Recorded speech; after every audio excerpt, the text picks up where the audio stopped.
In this video, we're going to talk about the difference between weight and mass. And so this kind of goes with Newton's first law of motion when we're talking about inertia and mass. And so this is just kind of giving you an idea of what the difference is.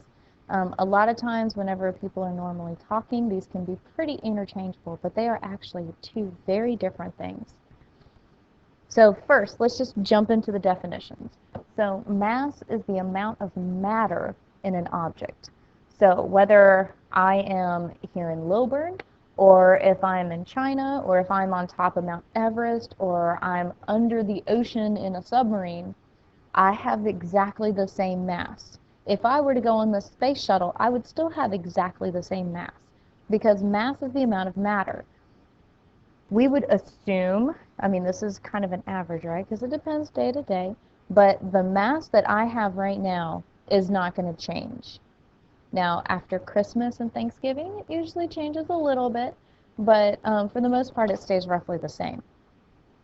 So weight is actually a force. So weight is a force, and specifically, it's the force due to gravity. So force due to gravity.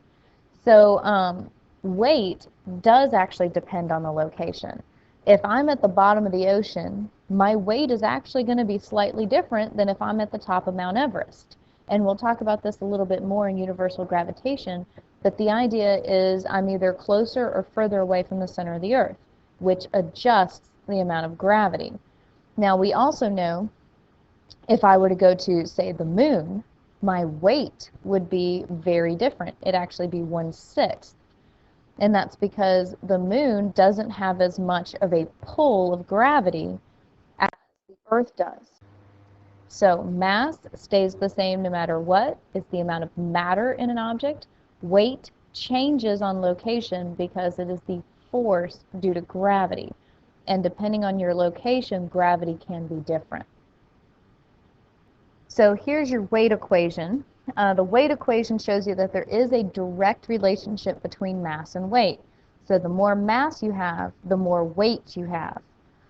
But notice that weight is a force, and so we use the letter F to mean force.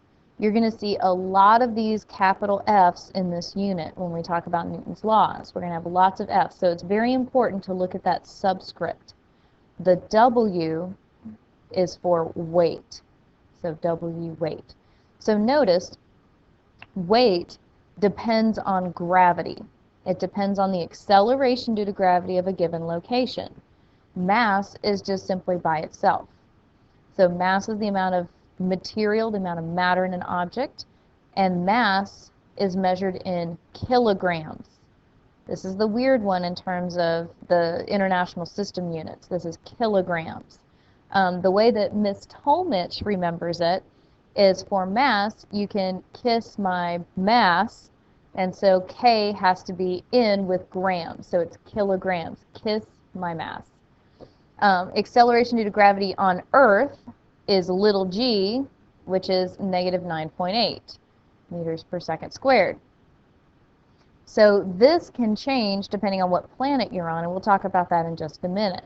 But on Earth, we're going to assume an average acceleration due to gravity of negative 9.8.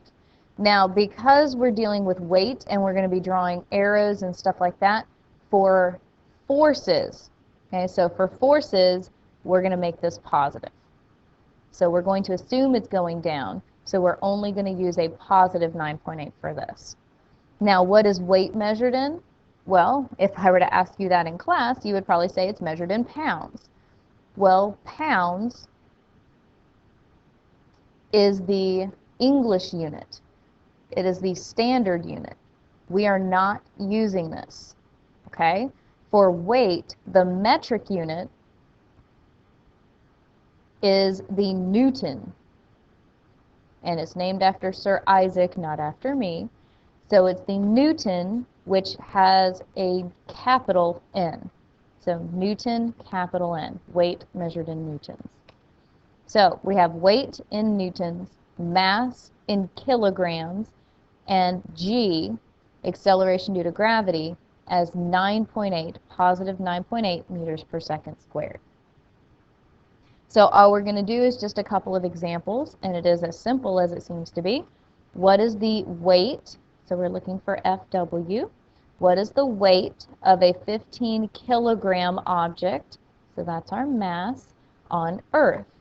So FW equals mg, which will be 15 times 9.8, again positive, and we get an answer of 147, and our unit here is newtons, weight in newtons.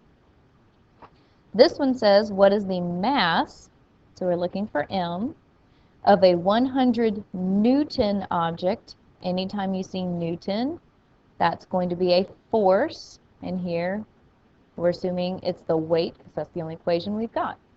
So force due to weight of an object on Earth. So we're going to use the exact same equation, FW equals mg. We have our FW now, so 100 equals m times positive 9.8. And so we're going to divide by 9.8 on both sides. And so we get a mass of 10.204 kilograms. Remember, kiss my mass, kilograms. So now what about these other planets? So this is what I was talking about earlier. Do you have the same mass on other planets? And the answer is yes. The amount of matter does not change. Matter doesn't change.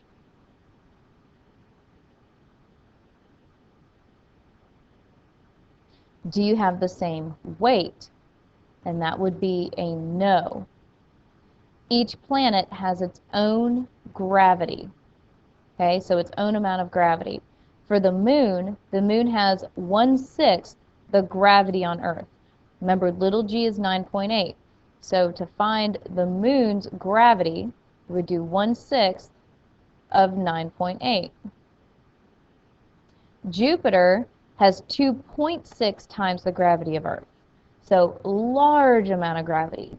So it's almost 3 times as strong. So if you could stand on the surface of Jupiter, you would feel 3 times as heavy as you would normally. And so that would be 2.6 times 9.8. And then for outer space, it's 0, right? There's no gravity in the vacuum of space, just out in the middle of the vacuum. So it's 0g. So that means in outer space, your weight would be 0. All right, so the other amount that we usually get confused when we're talking about mass and weight is volume. So we talked about mass. Mass is the amount of matter in an object, so it's how much stuff there is.